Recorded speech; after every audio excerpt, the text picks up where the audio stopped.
Jadi aku lihat fotonya itu Pak.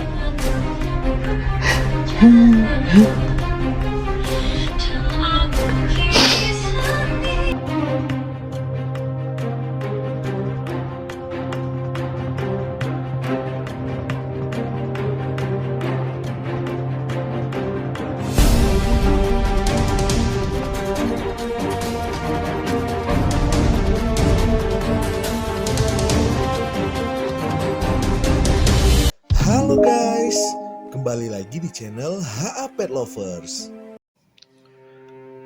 Buaya Rizka yang sudah berada di tempat penangkaran memang terlihat sangat lesu dan tidak bersemangat sejak awal kepindahannya ke Balai Konservasi Hewan wilayah setempat. Hal itu diduga karena buaya jinak yang satu ini mengalami stres akibat pemindahan paksa buaya Rizka dari habitat aslinya ke penangkaran hewan yang tentu saja sangat berbeda jauh dari alam tempat buaya Rizka, guys. Pak Ambo yang mengetahui kalau kondisi Rizka semakin hari semakin memburuk setelah dipindahkan, tak kuasa membendung air matanya ketika melihat kondisi Rizka sekarang. Sehingga Pak Ambo segera meluncur ke Balikpapan untuk menjenguk anak buaya kesayangannya itu. Pak Ambo berharap dengan kedatangan Pak Ambo, Rizka bisa menjadi lebih semangat lagi. Namun apakah sebenarnya kebijakan pemindahan Rizka bisa membuat Rizka bisa lebih terawat? Karena seperti yang kita ketahui, kalau Balai Konservasi Hewan biasanya memiliki orang-orang yang memang sudah berpengalaman dan kompeten di bidang hewan. Atau malah pemindahan Rizka dari alam bebas bisa membuat kondisi Rizka semakin memburuk. Dan apakah Rizka suatu saat bisa dikembalikan lagi ke alamnya atau akan selamanya di sana, guys?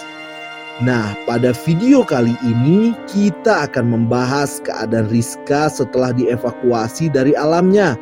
Namun sebelum kita masuk ke pembahasannya, kami memohon dukungannya dengan klik tombol subscribe-nya dan nyalakan lonceng notifikasinya agar kami semakin semangat lagi dalam menyajikan informasi-informasi menarik untuk kalian. Kalau udah, langsung aja kita masuk ke videonya.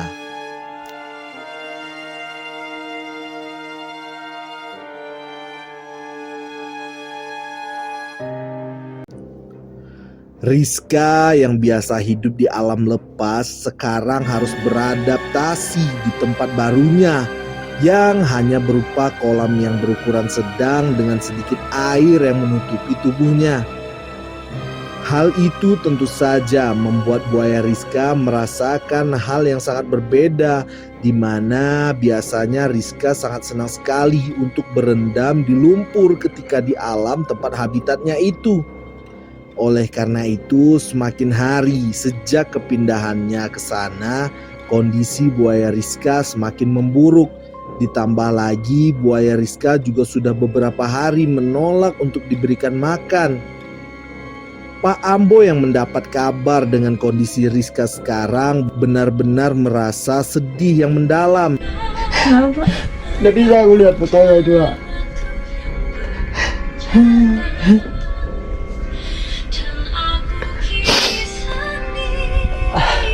Fotonya itu udah bisa kulihat, makanya tidak pernah kulihat. Karena selama ini kita mengetahui kalau Rizka adalah buaya yang aktif. Rizka bahkan senang sekali berenang menyusuri sungai Guntung, guys.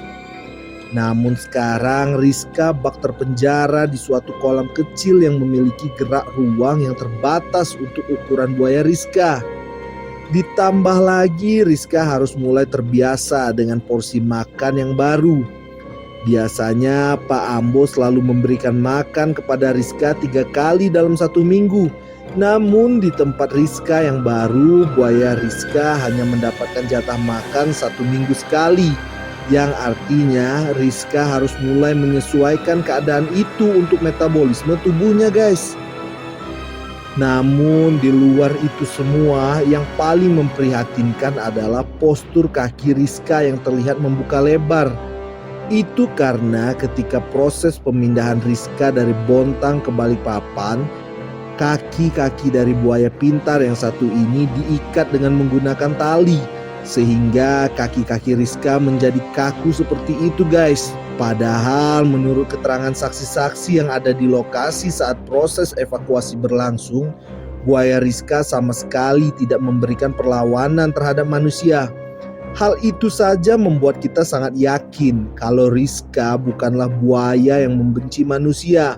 Rizka tetaplah buaya yang sangat sayang terhadap manusia. Namun pertanyaannya, apakah setelah ini Rizka akan memiliki trauma sendiri terhadap manusia? Dari kondisi yang sekarang, akhirnya Pak Ambo bertekad untuk mencarikan jalan dan upaya agar suatu hari nanti Rizka akan dipulangkan kembali ke habitat aslinya. Namun Pak Ambo juga tidak bisa berbuat banyak apabila ketetapan pemerintah sudah bulat dan tidak bisa diganggu-gugat. Namun apabila Rizka terpaksa harus selamanya hidup di lokasi penangkaran itu, mungkin kesehatan buaya Rizka akan semakin berkurang. Karena kita bisa lihat kolam Rizka memiliki atap di atasnya. Padahal kita tahu kalau reptil seperti buaya sangat memerlukan sinar UVB dari matahari untuk kesehatan dan metabolisme tubuhnya.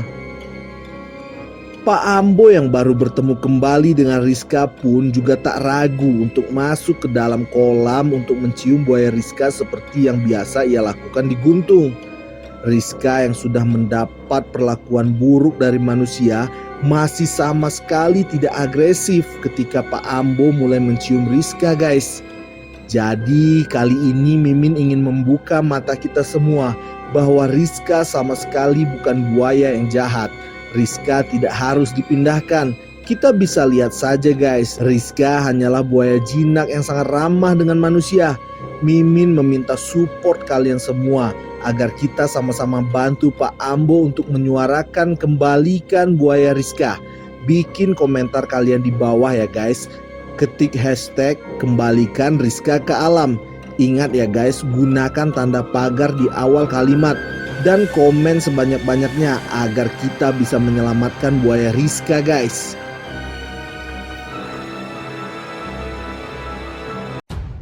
Nah, itulah tadi keadaan dari buaya Rizka sekarang yang sudah berada di tempat penangkaran hewan.